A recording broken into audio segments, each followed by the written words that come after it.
welcome back to episode 53 of Pop Kannon.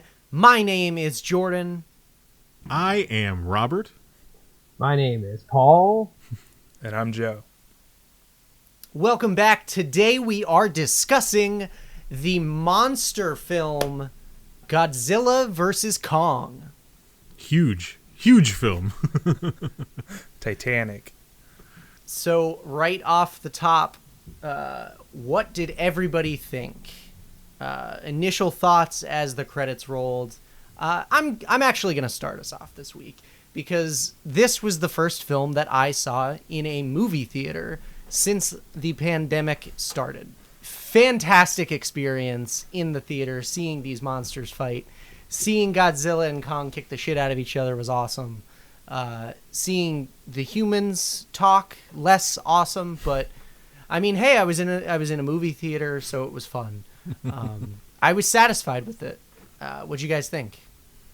I mean, I'm not going to say that I went in expecting anything groundbreaking from Godzilla vs. Kong. I think it it told you what you were getting, and you got a couple little surprises in there.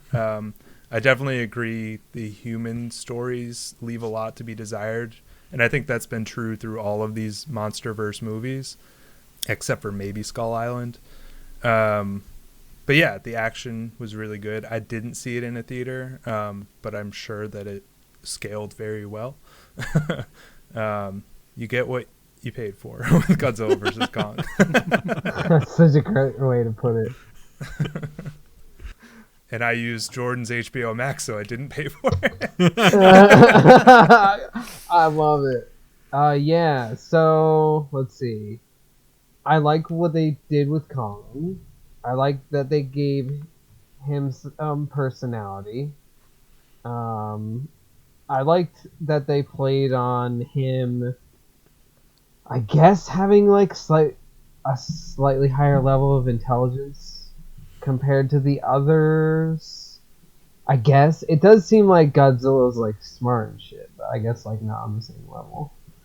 So I like that, although I do feel like they could have done a little bit more with it maybe. Let's see, I liked that Mechagodzilla was like so ridiculous. I feel like that's more in line with like, I guess like 60s where Godzilla was like fighting everyone. Yeah. Like the more classic ones that are like a little bit more ridiculous. But at the same time, I think the first Godzilla is like the best one out of the four. Okay. 2014. And I feel like if you watch that one and then you just go right to Godzilla vs. Kong, it's like tonally completely different. Yeah. Which is fine. You know, it's not like... And we'll get into all of that. Yeah, but I just like the first one more. This one was fun. It had a lot of like crazy imagery. The action scenes are great, and like what Joe said, you know what you're getting into, and that's what it is. And it's there in spades. Yeah. So Yeah, like the expectation level is Godzilla versus Kong, and I think they delivered on that. Yeah. I liked the movie a lot. I thought it was fun. It was just like I was expecting like an after. I thought maybe they were gonna do, but I don't know if they were gonna move forward from here. I don't know if they knew whether or not they would. No, I don't think they did. I think their plan was just to get to this point. Yeah, and then kind of see what happened. Yeah. But I mean, I think obviously it's been successful at the box office. It's like the biggest thing since the pandemic started, so that's a good thing, even though it's a really low bar. Right. And as more people get vaccinated, more people will go to the theater, so it's just like inevitable that the next thing that comes out is also going to do it, and then the next thing, and then so. Yeah. But I guess Warner Brothers set themselves up to break their own record all year long, so that's a positive for them, right? But yeah, I thought it was fun. I thought it was a lot of fun. And we keep alluding to the people story of it. So we should probably just rip that Band-Aid off right at the beginning. It's bad. Let's do it. It's really and it's weird because like I remember the criticism of the first one was we didn't see fucking Godzilla at all in that movie. but like they made you feel the impact of him, and then I feel like they've been scaling the humans back more and more with each release to the point that we get to hear, and it's like they went from like characters to caricatures of people. That's really the best way to put it, because that entire storyline with Millie Bobby Brown, like, and the kid who ruined Deadpool, Deadpool 2, just didn't work. Just very hokey, very jokey, very like. I still don't fully understand what their purpose was. No, exactly. I guess it was just to tell us how Mechagodzilla became a thing. Yeah, that's it. Which also they could have done that with any other character, but like, I think they forgot to tell Kyle Chandler that he was in this film. Yeah. I think he maybe got 2 full minutes of screen time at the beginning and the end of the movie. Like 3 lines. And like from one film to the next, like from Godzilla King of the Monsters to this, Millie Bobby Brown's character, what the fuck? Like, I get like her mom died at the end of the last one, I guess, or something, but if she didn't die, she should probably be in prison. Yeah. So like, but why would that turn her into like a crazy conspiracy theorist? She was literally there. Yeah. While shit was happening, like, I think that's just like her way of staying involved. Yeah, and I don't necessarily think it was a good decision to involve her in that capacity. I would have much preferred an entirely new character at that point. Right? Yeah. Because ultimately, it didn't matter. Her connection to the previous film didn't matter. Yeah. No, it didn't. Except at the end where she meets her dad, and he's like, "How on earth are you here?" Imagine getting a call from your daughter, and it's just, "I'm in Hong Kong," and then it just hangs up. Because that's what happens. He texts her back, "I thought I told you not to humble brag." Well, that's one of the issues that I have with these series, that there doesn't seem to be like a satisfying through line besides the monsters to all these movies. Yeah. And that's the thing, like, they did include these characters from the previous film, but it's all the characters that I don't like. Like, I don't like Mark. I don't really care that much about Millie Bobby Brown. But like, there's the 2 doctors from Kong Skull Island. They're like sidelined through that movie, and then they have like a cameo in King of the Monsters, and then just the male doctor has, I think he has a cameo in this one at the very beginning when he's talking to yet another new doctor lady. But it's like, why don't we feature these characters that have been in 3 out of the 4 movies? Right. Yeah, make us care about them. Yeah. They only have room in the script for one person to go, science, science, science, science, science, science, science, science, ancient science. And especially, like, why do you keep sidelining or killing off all of the non-American actors when it's just like, that's a problem that's been plaguing Godzilla in American audiences since 1954, where it's like, oh, let's shoehorn a white person in here. Like, you have Ken Watanabe and you kill him off in the last movie and have him hand off his notebook symbolically to fucking Mark and have Mark take over duties. Nothing. Yeah, Mark's like, oh, they're just like wolves, and it's like, that's not even how wolves work, Mark. And I don't even remember his last name. I just know he's Mark because he's insufferable. But like, so True Blood's connection to the film. What? The guy from True Blood. What's his name? The Skarsgård guy. Alexander Skarsgård. No, like, so his character is there, and then he like says that he lost somebody in the gravity switch at the center of the Hollow Earth. Do we know that character? Oh, yeah. His brother. But like, do we know his brother? We've never met him. Oh, before. no. So like, that felt like it was supposed to be some sort of emotional thing. Yeah. And like, I was like, do we know his brother? I don't know if I'm It supposed was to for care. the character. Yeah, you briefly see a picture of him. It didn't matter to us. Yeah, that's what I mean. Wouldn't it have more weight if we knew who they were talking about? he was like Right. super upset about it, and I'm like, dude, I'm sorry. The ironic thing is knowing that you were gonna have like 3 or more movies. Yeah. You could have easily done something that's like super large scope with characters. Like you could have had characters from this government and characters Right. from this government, and because like Godzilla would probably be a fucking global thing. I would have. He definitely is in this. They don't ever show how governments interact with one another about it. And I feel like that could have been your character story, is like the politics. Mm-hmm. You know what I mean? That would have been so much more interesting than like Millie Bobby Brown has to run home. Well, that's what makes Shin Godzilla so interesting, because it's such a goofy looking movie, but like the politics of it is like where the real story comes in. Yeah. And that's why it kind of boggles my mind. Because do you think that they go into it like, okay, let's try to do a self-contained story as much as possible with very little interconnectivity aside from the monsters? They might. Like, I'm wondering if that's a studio decision. Yeah, they might. Like, try to make it more user-friendly or like... It doesn't make any sense to me because they coined Monsterverse. So, like... It might even be like they don't have, like, the contracts nailed down for these actors, where it's like, we can't get them back for this movie. So, like, this is what you have. The scripts literally read scientist, military, doctor, instead of character names. Yeah. but that's why it kind of boggles my mind, because like Paul said, like, there's certain scenarios that you could plug in to be through lines in these movies. Joe even said it, like, there's not a human through line in these films, and that's ultimately the error on their part. In the first film, we get attached to Bryan Cranston and Aaron Taylor Johnson, and they both don't make it through that film, right?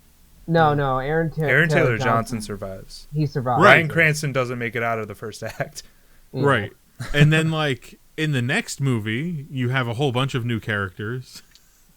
And then in the next film, you have a whole bunch of, like, why didn't Aaron Taylor Johnson come back for the stuff that's current day beyond the first Godzilla thing? That way you have, like, man, he's been through so much shit, and you could you have weight that you could heap onto that character to carry your interest from, like, man, he survived that first one and he's going to narrowly do it here. But they kept changing who they want to be the star of the film throughout the entire series.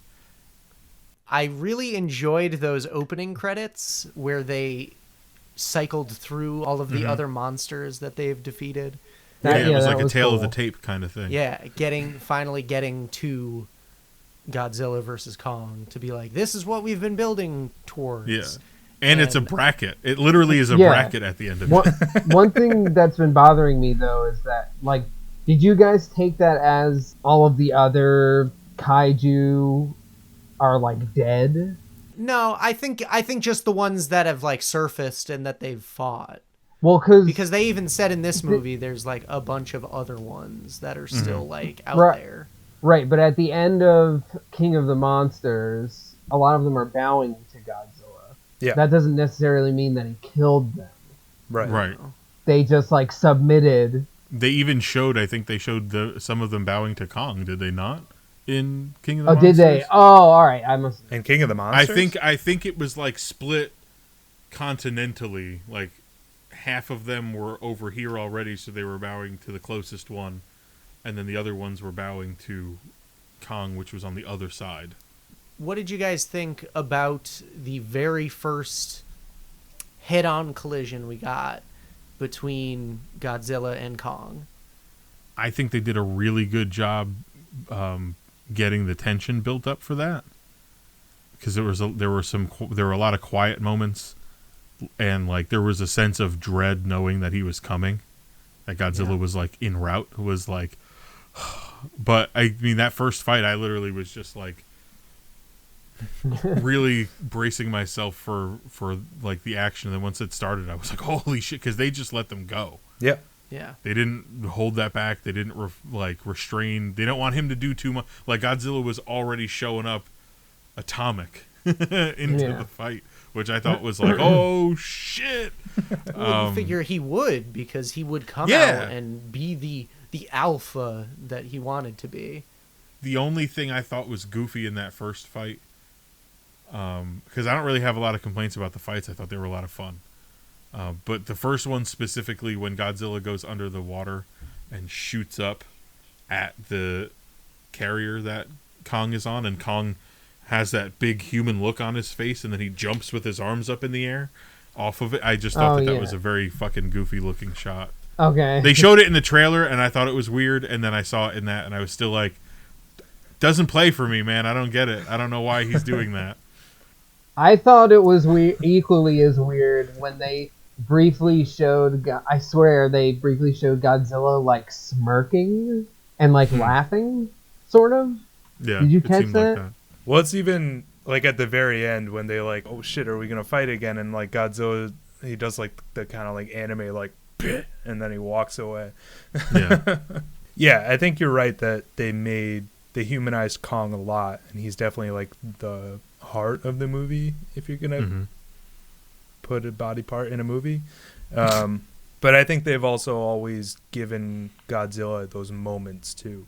Like there's that thing in King of the Monsters when they nuke him to power him up, and he comes up out of the water and he just kind of looks at them and then he swims away. Yeah. Which I think that's pumping up their role as like these gods, that like they have a relationship with the people that they protect or whatever, but they're just kind of not totally indifferent to people. Like they're aware of their presence, and then they kind of move on. Kong is a little more involved with people. So, I mean, he friggin' learned sign language. Yeah, because that's what monkeys do. And when you're a monkey that big, I mean, yeah, his brain is big enough to do that, I feel like. It's interesting to me, though, that, like, no one picked up on the fact that he was, like, talking or signing. He was communicating with a child. Yeah. But he's, like, in that dome. Yeah. So that's why I was like, well... How do they not know? They're watching him but in it's a like fake Skull Island. He's, like, avoiding his prison guards, it seems like. He's like, you guys aren't really in my best interest, so I don't know why I would talk to you. Yeah. But I like the fact that he was able to do that, though. Oh, yeah. Because it does humanize the character, and it makes you, like, care more about him. And I do agree, like, I think he was the baby face of the film. It's interesting because usually one of the things that's scary about, like, a giant monster is that, like, you can't, like, negotiate with it, like, talk to it. But with King Kong, it's like there's that, like, little window of communication there. It's pretty cool, you know? Yeah, and I liked that I felt like it was sort of an homage to him having, like, the woman that he, you know, that King Kong carried to the... So, like, he still had some sort of relationship with the now child, which I just feel like nobody was like, I don't know what that monkey's telling my kid, and I don't like nobody fucking was weird about it at all. No, totally cool that they've been talking for a while, and then they strap that kid into a untested rocket ship and send it to the center of Earth. Whatever. Sure.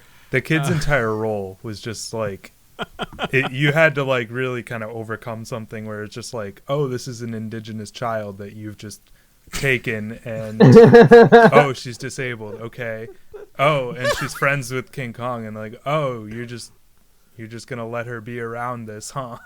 Yeah.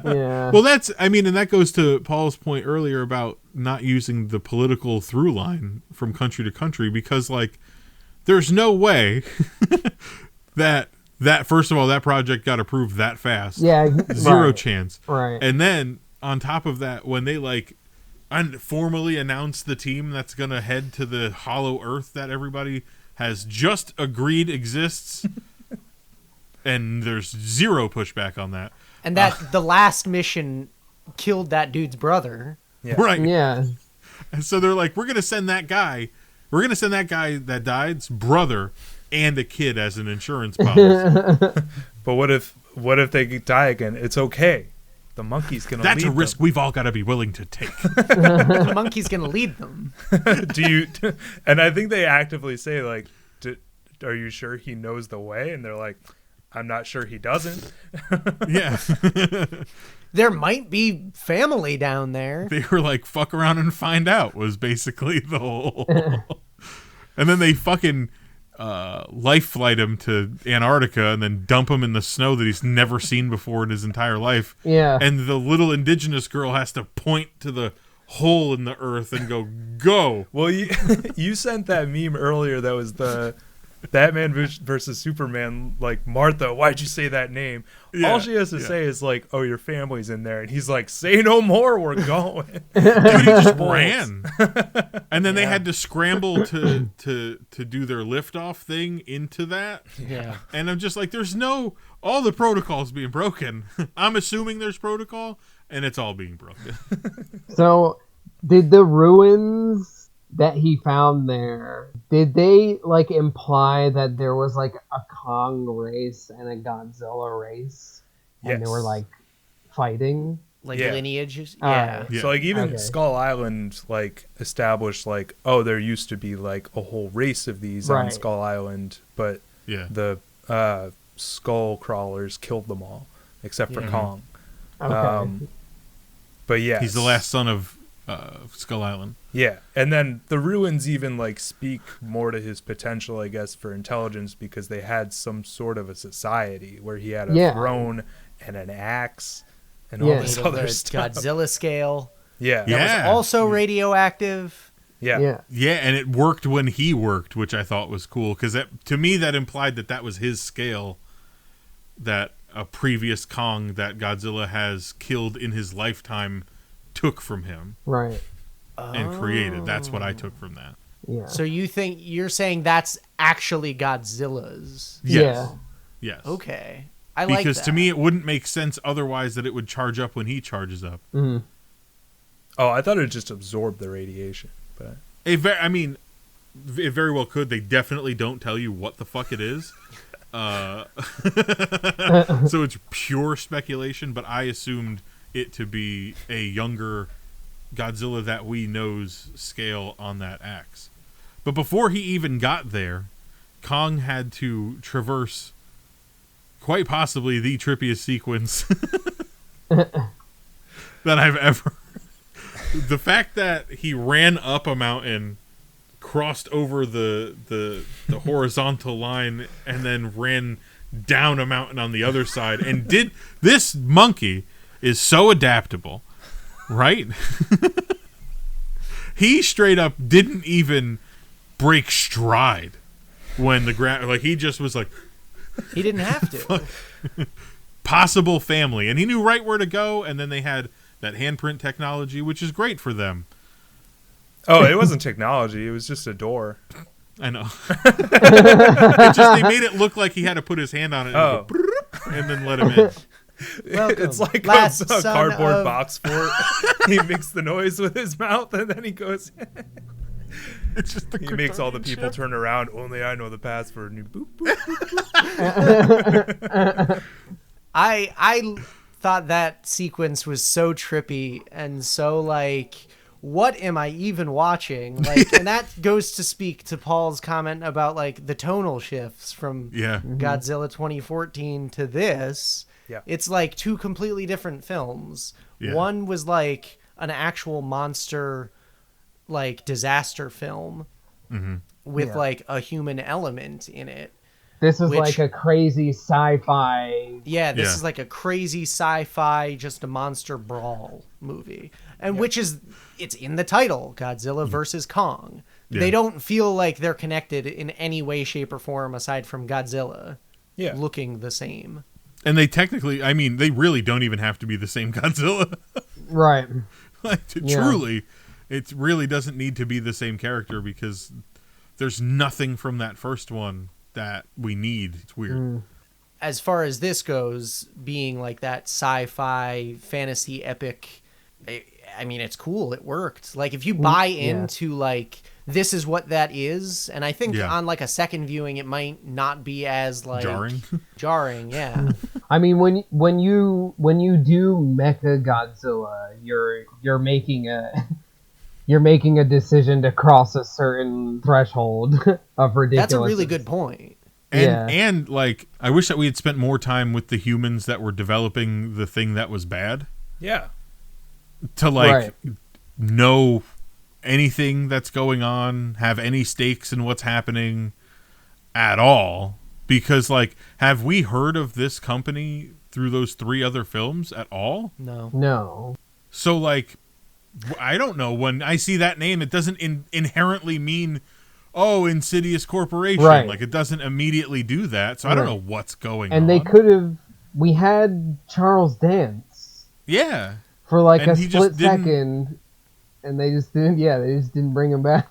And he's the person in the previous film that finds the skull. Yeah, right. That head. Yeah. So like, the fact that he's no longer even, I don't know, he should have been the guy that we were talking to about it. You know what I mean? Yeah. Just to like have some sort of connective tissue if you're going to say that this is a universe. For sure. Yeah. And then the way that they displayed the technology that ran Mechagodzilla, or I should say displayed the technology, because they literally just pointed the camera at it and then you saw it work and then you saw it not work. So like, when it malfunctions and that guy dies, there could have been a lot more feeling to that, as opposed to going like, huh, that sucked. What a way to go, you know? And then just keep moving on. I mean, I thought it was cool that he had to like, and he was piloting it. Like, I thought that was a really interesting way to do it. It's just they didn't expand on like a cool idea that they could have spent some time with. Yeah. Yeah, and that's all we're saying. We're basically saying like the monster stuff, the Godzilla stuff, the Kong stuff, that all works. Yeah. It's when all this human stuff is like, it's like they don't care about it, and it's like 2 different teams are writing it. Yeah. Well, I'm a scientist, so everything from the military is bad. Well, I'm in the military, and everything that's science is stupid. I'm from Apex, and I'm going to kill you all. Yeah. I guess we're going to have to set aside our differences to figure this out. So one other scene that I thought was very interesting was when Godzilla went and destroyed that company. And it's a very interesting use of Godzilla being set up as like, he's not a savior anymore. Yeah. But they're just displaying him as like a villain almost. Yeah, and I mean, when the trailer dropped and people started, I guess like the leaks started happening that Mechagodzilla was going to be in it, everybody was immediately like, the jig was up to everybody online. Every blogger and fucking everything was just like immediately telling you what the story was going to be now, because Mechagodzilla was involved, which kind of sucked. But I mean, it didn't take away from my viewing experience, because it wasn't technically full of any sort of spoilers. They were all just kind of projecting like, oh, Mechagodzilla, so they're trying to set Godzilla up to look bad, but like they went through it without actually ever seeing the film. Yeah. So it's not like it's that hard to do. I guess they just spent all their time trying to write the people and got that wrong. But like, you know people and you've never seen a Godzilla, so how do you get people wrong? Well, I mean, it does imply that he specifically targeted those places because he knew what they were doing. Yeah. So, and he like, it less than destroying the thing, he was just like sending them a message. Yeah, right. Yeah. But the inclusion of Mechagodzilla I thought was cool. I liked having him finally in a movie versus Godzilla, and he took the fight to both Godzilla and Kong. They made Mechagodzilla a badass. It's always been a badass. It was awesome. Yeah, I must not be on like the same algorithm as Robert, because like I didn't have any of this spoiled for me. I think I saw one article that was like, oh, the secret villain in Godzilla versus Kong, and I was just like, well, I'm not opening that. Right. But I did, like, as soon as I saw the eyeball, I was like, oh, they're doing Mechagodzilla. This will be fun. Yeah. I thought he looked kind of like appropriately stupid. Like Mechagodzilla is supposed to look kind of dumb in my mind. Yeah. Because really, it makes no sense and isn't plausible. Yeah. So, like, it's just do what you want. Right. I don't think they did like a good job of like, again, with the people story, just like following up that like, oh, you were the inciting incident for this film. Like, you're the reason Godzilla was like doing this. Right. They were just like, yes. And then the CEO gets killed. So, well, that solves that. Surely this will never become an issue again. They do the same thing with random hot girl. Kong just like just crushes her. Yeah. AOC. Yeah. And but that was the other thing. There, for one thing, Hong Kong is perfectly above the palace in the Hollow Earth. Yeah. And also the facility where they made Mechagodzilla is in Hong Kong, conveniently. Yeah. And like they didn't need to actually get any of the substance that they were looking for down there. They just needed to scan an energy sample. Yeah, and then download it, and then I guess, I don't know, they had the code or whatever to fucking... It was in the cloud, Joe. Yeah. They didn't even know that they were going to be able to get down in there. Right. Yeah. Let alone get something. Once they got the algorithm from the ground, they were able to put it into the RSS feed, and they're able to project that across the I've gone cross-eyed. I was also just like, this is like a little bit like our world politics breaking into my mind, but I'm like, did they just destroy Hong Kong to appease the Chinese audience? I don't know. But like, I feel like that's like literally what I thought. I was like, wow, Hong Kong looks really great, like all this neon, but I'm like, oh, it's gone. Yeah. And like, I mean, because they have a very extended fight in the middle of Hong Kong. Yeah, that's fantastic. Everyone's dead. Everybody's dead. I literally, when at a certain point, I think Kong, shoves Godzilla through a building, and it shatters because it's entirely glass, and it just destroys onto the ground as Godzilla lands. And I literally, fucking out loud was like, everyone's dead. Like, Kong was tackling Godzilla through buildings, and I'm just like, what is happening? All of those people. Kong did like a UFC Superman punch where he leapt off of a building to get momentum and then cross-punched Godzilla in the fucking face, right in the mush. or when they tag team Mechagodzilla through the building. Yep. It's like, I was literally like, down goes Godzilla! Down goes Godzilla! But that's the thing about these movies is, like, you're not thinking about the death and destruction necessarily. You just want to see Kong vault off a building and Superman punch Godzilla in the face. Yeah. Like, Exactly. Yeah. the visual is amazing. Yeah. Yeah. Including the people at all at that point makes it like when you don't mention that happens and all those people are dead, it really doesn't help your human element part of the story that you've already underdeveloped. Yeah. As literally probably, I would assume, millions of people have just been extinguished in a second by this fucking cataclysmic fight in their city. Well, that's something that 2014 Godzilla did great, because there's that scene in Hawaii when they're on the airport rail, and like Aaron Taylor Johnson, like, all these people are dying, but he's doing everything he can to protect this one kid, and like that's such like a great emotional scene for like a kid that you're not going to see again. That's a character moment. But you don't, like you said, you don't get that here. You just get the buildings toppling over and the assumption that like many people just died. Right. Yeah. And just knowing that like the internet criticism of other films like Avengers and Man of Steel, who similarly destroyed so much shit in the city that they had their fight in, and then in subsequent films either dealt with it or not. Yeah. To know that like this happens and you're never ever gonna get like people discussing the loss of life in Hong Kong as a result is like weird. Well, that's the thing with like, so a movie like Cloverfield, you have really, it's all focused on the perspective of the people, and they did the people story in that really well. You can't do that with Godzilla as much, because Godzilla and Kong are as much characters in this as the people are. So you have to jump back and forth. Whereas the Cloverfield monster was like a disaster that was just happening to these people. Right. Mm-hmm. But I don't need to see Kong going out of his way to have like hero moments, but I do think that's the role of the people in these movies. Like, what are they doing while this is going on, instead of just being in their like weird jet yelling at a screen? Like, what are they doing with this happening around them? Yeah.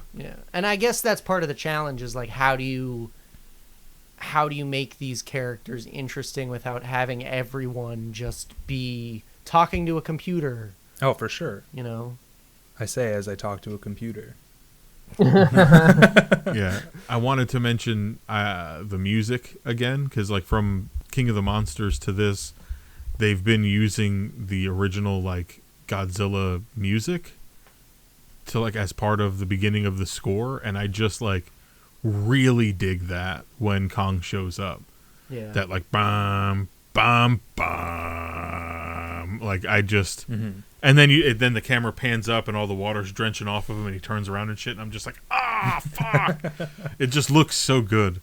and it looked really good on a big screen in the I movie can imagine. theater. Yeah, and like that sound system playing that music with all that happening, Yep. probably a fucking experience. Yep. So definitely, I would advise go out of your way to see this in a theater if you can, if you feel comfortable with it. Definitely do it, because it's worth it. And I'm very excited to get back to the movies to see more films, because, God, I missed that experience. Just the sound, and this is the type of movie that warranted a viewing in a theater. Yeah, for sure. I think something kind of changed with audience expectations from 2014. Like, I think when they made that first one, they wanted to make a very, the term we always use is like grounded, kind of like how, because I think the Nolan Batman trilogy was like one of the biggest things of that time, so everybody was trying to mimic that. But I think things like Justice League and Avengers kind of gave them the permission to be a little more goofy, and I think Godzilla benefits when they're able to kind of cut loose a little more and just like explore the more ridiculous things. So like, and even like the groundwork they did leading up to this is crazy, with nailing down the rights to King Kong, because I think he was owned by Universal at some point. Yes. Yeah. And like the fact that they gave that up to them, and that like I think when they announced like, oh, this is gonna, like, Skull Island's a Warner Brothers production, everybody was just like, oh, you're going to do Godzilla versus Kong, aren't you? And that was like the craziest thing in the world for such a huge historical property as King Kong. So yeah, I don't think they were really committed to like, there's more coming, but I sure hope there is, because it's a fun place to play in, and especially with the state of like modern effects, like it's never been a better time to like play around in this space. And definitely don't stop. Like, don't stop making them. Yeah, I mean, they left Kong in the Hollow Earth, so it's like, okay, there's probably more to see down there, I assume. Yeah. They teased so much in that Hollow Earth. And it's like a lot of goofy things from the old, like, Showa era stuff, like the people of the Hollow Earth who, like, sent up the giant beetle to fight Godzilla because people were making too much noise above them. Or even just like, there are like dangerous conspiracies out there, like QAnon and shit, but like the like stupid ones, like the Hollow Earth, like it's just very funny to me to like think like, oh, this is a world where those kinds of conspiracies are true. Like there is like a military base on the moon and shit like that. Yeah. And it's definitely interesting because of how heavily into sci-fi they leaned. Oh yeah. Where they can take this series going forward, especially being in the Hollow Earth and everything. Like, we could get an entire movie set in there with no humans. Let's try to do that. Like, why not? Dude, they fucking they financed and crafted a machine that can fly through to the center of the zero gravity Earth and then adjust its gravity to make up for the loss and I guess the cabin's pressurized. Like, we don't know anything about, because they don't know anything about what that technology means. They just said a bunch of words. They described it as a helicopter, and I was expecting to see a helicopter with like propellers on both sides, and then I was like, oh, that's like a rocket ship. Yeah. Do you need a ship that could also reverse gravity, but just in case, it could be a defibrillator? So yeah. Oh yeah. It's got just enough charge to shoot him right in the chest and wake him up. And I was like, why didn't Motley Crue start playing at that point? There was like one engineer at some point who was just like, maybe they'll need to do this. I don't know. Couldn't hurt. They're like reading the specs on like the price tag, and they're trying to justify like, well, I mean, if we ever need to, we could use it to like jumpstart someone's very large heart. That's good. All right, just get it. Whatever, add it on. But you guys we mentioned like the future of the Monsterverse, and they've teased and shown several other creatures that exist within it, and it's kind of sucks that like we didn't get any time with some of those. Yeah. Not that they necessarily need to be like the villain of a Godzilla movie or something like that, but just, I don't know, if you want to expand it, like let's see that giant turtle thing that had that mountain on its back, you know, or like that giant woolly mammoth elephant motherfucker that was in that last one, because he was scary as shit. Yeah. You know, there was that spider looking thing, like let's use those other than just render them for that clip and never touch it again. Well, I think there's a lot of monsters that they haven't even like teased yet, and there's a lot of like outer space ones, and it's like you can have like a war of monsters, especially if you've established like Godzilla can command them now. Like, yeah, you can do some scary shit. Oh my god! Oh, that would be badass. Yeah. There's still like Biolante, right? What? Biolante. Yeah, I actually have to see that one. It's like a very like trippy movie. I've heard it's a monster bioengineered plant. There's Destroya. There's I forget his name, but he's got like the size and like a buzzsaw on his chest. There's so many. See, like I would want to monsters. see how they in this grounded universe that they've created. I want to see how they incorporate a buzzsaw into one of the animals' chest. Like, how do you practically make it look like it's a living, breathing thing with a buzzsaw in its chest? But that's the thing. Like, I think in 2014 they wanted to make something a little more grounded. But like with King of the Monsters, they were like, oh, you can have like neon lights and we can actually see the monsters fighting, and like we can have fun with it. It doesn't have to be. It doesn't have to be that. Yeah. Another thing too is a major plot point of that 2014 Godzilla was the loss and the destruction and what that does to people. Whereas in these movies, that's not so much the goal, because they're not so much worried about what effects it has on the world or the people. It's just what effect it's currently having on this monster. In King of the Monsters, you see every major city get destroyed by the monsters that Ghidorah woke up. And like, I don't know how the world's infrastructure comes back from that. Like, I didn't understand how there's still a society in 2019. Yeah. I think Boston in this film is probably just a park.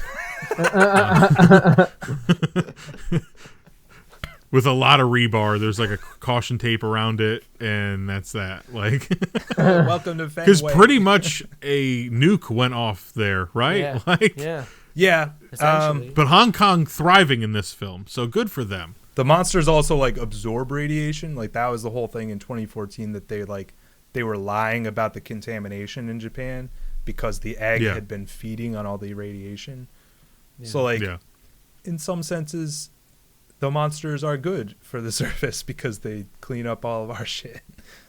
But so I think overall my favorite scene in the movie, I think it's that first fight between Godzilla and Kong in the water, just because of the way that it was structured, the way that they had the tension build, the way that they had the humans who were there feel like they were in immediate danger.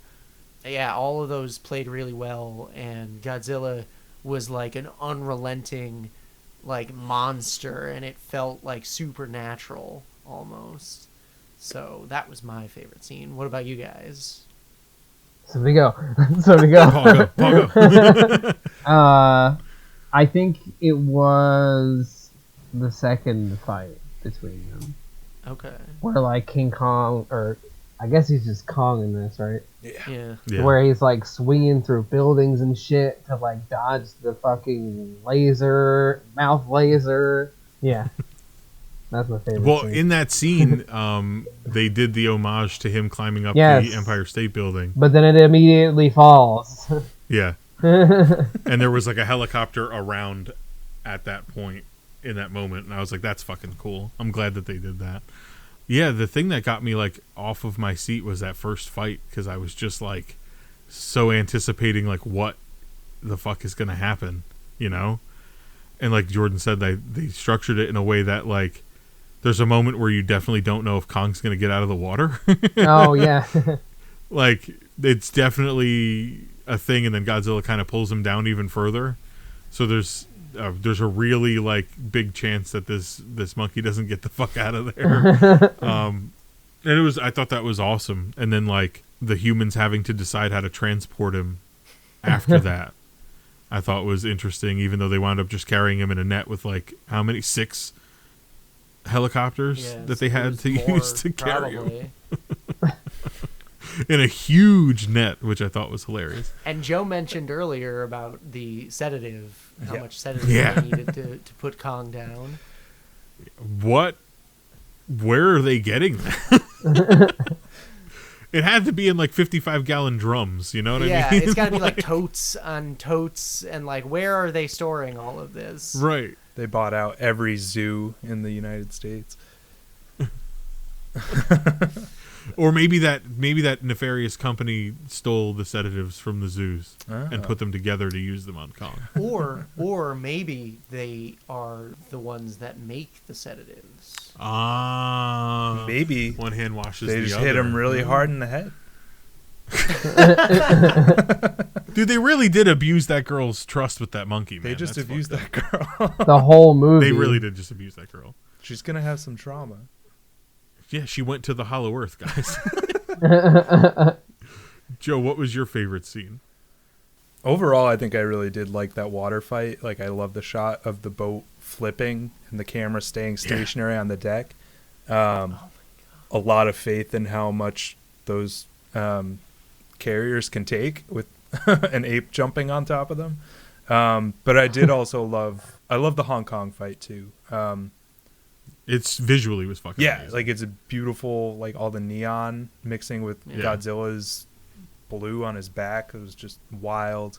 And they just had a lot of fun with like the team up structure of Mechagodzilla versus Godzilla and Kong. And overall, like I kind of like that there was a definitive like Kong lost this fight, even though like they got interrupted and Kong gets to survive. Yeah, I think overall that one, even though like it's just such like a extended sequence. And dude, the choreography, like the fight choreography for that scene was really well done. Yeah. And the way that they even had the camera moving throughout that scene, it wasn't disorienting. It was really well shot and well put together. I was going to say, you mentioned the shot that was on the deck of that one ship, but they also did didn't they do like the GoPro shot of the pilots and shit? Oh, like, yeah. Did they not do that? Yeah. That was fucking sick. And I also wanted to just mention as like a secondary favorite scene was when Kong does go to the Hollow Earth and makes that twist from the one gravity to the other side of the other gravity. I just thought it was super fantasy, and like just the way that everything looked down there kind of looked like prehistoric anyway. Yeah. You know what I mean? and then Kong had to fight off some creature like instantly, which I thought was fucking sick looking. Eats it right away. But I really like that whole scene under there. It was so cool. Yeah, it never gets old to watch Kong just like rip something's head off, and then even though it has green blood, he tries it anyway to see if it's edible. Another fucking wild moment is in that Mechagodzilla fight right before Kong comes in to help. Mechagodzilla is like prying his mouth open to do the same move he did in the first movie. Yeah. Oh my god. Mechagodzilla handled Godzilla like easy. Yeah. Like without Kong, Godzilla would be straight up dead. Kong was enough of a distraction to keep them both alive. Which is also like not totally apparent like what happened there. Like was that Ghidorah's consciousness like taking over the robot, or I think it implied that yeah. Okay. Yeah, because they were using its like DNA or something to operate the machinery or something. Yeah. I honestly thought they were going to go Mecha Ghidorah because they saved his head and he had those regenerative powers. Yeah. That's exactly what I thought, yeah. Maybe that's what they were gonna do, and then like because of contracts or something, they were like, "Oh, I guess I don't know. we can't get this guy back. We'll just do Mechagodzilla." Mecha Ghidorah is also like just kind of corny when it's just like, you know, Mechagodzilla's already there, like on the Yeah. Well, I mean, to me, that would be the obvious follow up to this. Is that some evil guy with a bunch of money that had no stake in any of those other evil companies? He seeks out that skull. And then was like, wait, that 3-headed one was a fucking problem. Let's do that instead. And then he makes Mecha Ghidorah just based off of that alone. Like, well, 3 heads will be better than 1, mechanically speaking. I liked seeing Mechagodzilla on screen too. Like, Oh, for sure. I know Joe said like he looked kind of hokey, which he did, but at the same time, part of me felt like I was watching a live action like Power Rangers thing. Right. Yeah. Mm-hmm. Well, that's Like, the and thing. I thought that looked great. I'm not mad about it because Mechagodzilla himself just looks dumb. Like the original one Weird. was just like, Yeah. he's very stupid looking, but he's also one of the most formidable monsters that Godzilla fights. And like, I thought he looked very stupid, but in a fun way. Yeah, no, Yeah. absolutely. His face was like super fucking weird. Yeah. Like it doesn't, and even Robert said like it doesn't work. It physically like shouldn't exist. Yeah. Yeah. But like it looks so cool on screen seeing a giant robot dragon thing attack other giant dragon and other giant ape. And when he like pushed through, when he initially pushed through, and it was like a clip that was in one of the trailers, and that's immediately when people spotted that it was Mechagodzilla.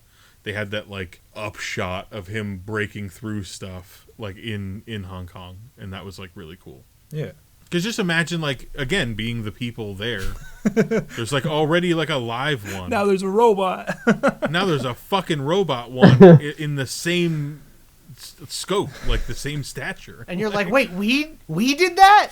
Why on earth? Mechagodzilla crushes a building. Don't worry, that one's ours. They're like, they let it out? Another one I would love to see in a future adaptation is Ultraman. I think that would just be fun. Cause Ultraman's like, he's like a Power Ranger, but he does this pose and he like takes a pill or some shit and he turns giant. Yeah. Oh, it's so much fun. But like if they did that, we're one step away from Pacific Rim. Well, I mean, But, you like- were already like in Pacific Rim with the Mechagodzilla having a pilot. I think one of the like early 2000s Godzilla movies had like retconned Mechagodzilla to be like a mech that was being piloted. Yeah. Originally, he was like made in space, I think. And like, I know a lot of people love Pacific Rim. I never felt like they got the kind of scale across of the monsters. Pacific Rim did all of the things right that this movie did wrong, Yes. but did all of the things wrong that this movie did right. Yeah. So like, they should just kind of team up. Yeah. Because in Pacific Rim, it was all about the fucking people, We never got to see these fucking things fight, even though we heard about them constantly. I hated that fucking movie. Anyway. I'm open to more. Yeah. I'm open yeah. to more Godzilla movies. I'm open to more Kong movies. I want to see another Kong movie before we see another Godzilla movie, personally. Which I think they set that up nicely, whereas Godzilla would be a bit more difficult to pull off. I feel like Kong's an easier story jumping off point for another film. But in the same respect, though, this movie in some ways shrank the Earth so much that how can something happen to one that the other doesn't get involved in now? Yeah, it doesn't feel as wide of a scope somehow. That's a really good point. Because with the Hollow Earth, if Kong were ever in trouble, doesn't Godzilla now owe him one? So if there was a problem, I mean, Godzilla would have to fucking show face and be like, all right, you got me last time, gonna get you this time, then we're square. My feeling is that they kind of reached a truce almost, where it seemed as though with Skull Island, the Kongs had claimed the surface, and everything else, every other monster was in stasis or whatever, but banished basically to the underground. Whereas now Godzilla has claimed the surface, and Kong is all right, the Hollow Earth is my domain now. Yeah. So yeah, I mean, if they did a Kong movie and they wanted to explore him in the Hollow Earth, I think that'd be cool. It's just, to me, that entire time I'm gonna go, why isn't Godzilla here? Because of the way that it seems like Godzilla should be there all the time, essentially. Godzilla shot a hole through Hong Kong, and it was a perfect portal directly to where Kong was sitting in the throne room. There's no way that they can exist on the same planet without crossing paths every time one of them's awake. Unless the aliens plug up the holes when they attack. I did see somebody made a MCU style slate of the next phases, and they were Kong Hollow Earth, Godzilla 2, Destroy All Monsters Part 1, Destroy All Monsters Part 2. Oh my god. And then finally by the fifth installment, it was King Kong. They get to finally say it. He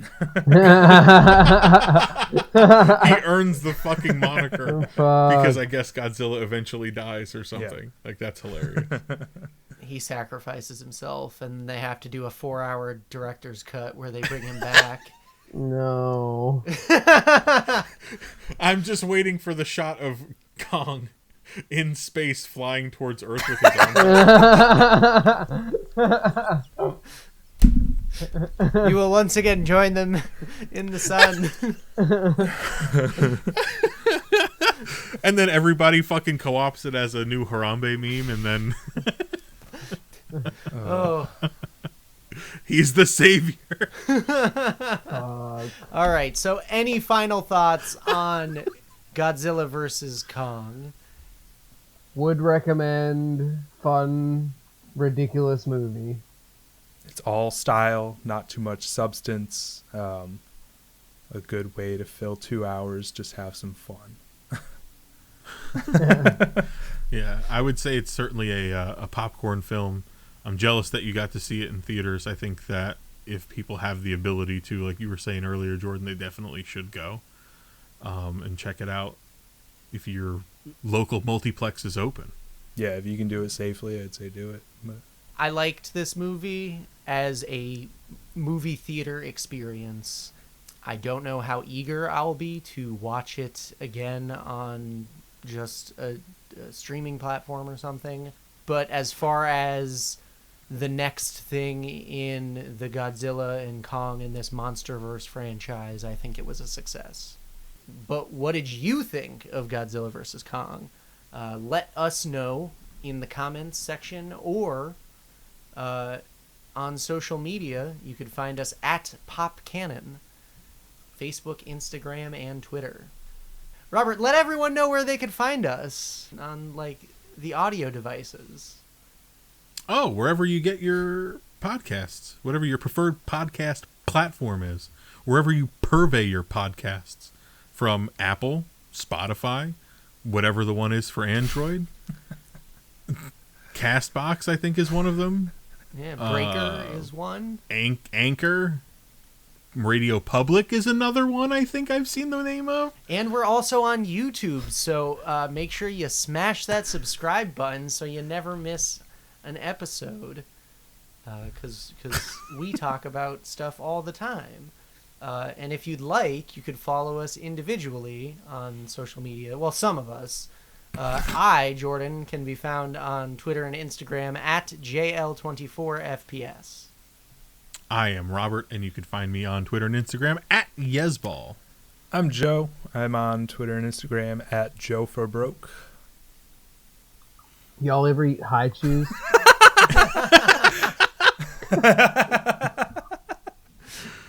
This episode is sponsored by High Chews. The candy you didn't know existed. High Chews. Use promo code POPKANNON5 at checkout for no discount. Absolutely nothing. That's Paul. So this has been our Godzilla vs. Kong episode. Thank you so much for watching and or listening. And we will see you on the very next episode. Mortal Kombat? Mortal Kombat.